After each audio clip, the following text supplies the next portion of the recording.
তো পালসের মাধ্যমে আমরা দেখলাম যে কর্পোরেট ব্যক্তিত্ব রুবাবা দৌলা উদ্যোক্তা হিসেবে সফল হলো।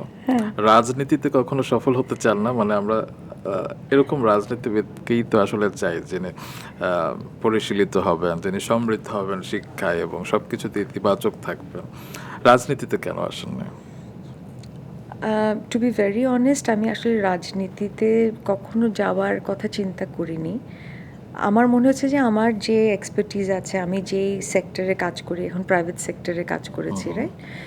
তো এই যে হেলথ কেয়ারও করছি, এটাও হেলথ নিয়ে কাজ করছি, এগুলো সব কিছুর কিন্তু, যেটা আমি আবার বলছি, এটা কিন্তু একটা দেশের জন্য কিন্তু বেশ কিছু জায়গায় এটার ইম্প্যাক্ট এনেছে। কানেক্টিভিটি একদম। হোক, হেলথ কেয়ার হোক, এবং এখন অরাকেলে আমি আছি।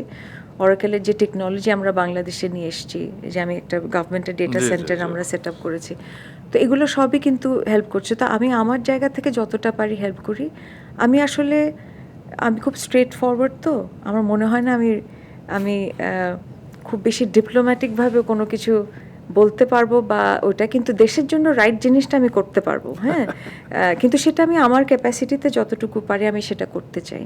বাহ! আমি ডাইলিউট হতে চাই না। আমি চাই যে আমার দিক থেকে আমি যতটা যাই হোক, পারবো আপনি সেটা যেই করব। অবস্থানে আছেন আমরা সেভাবেই ভালোবাসি। আপনি থ্যাংক সেভাবেই ইউ। ভালো থাকুন।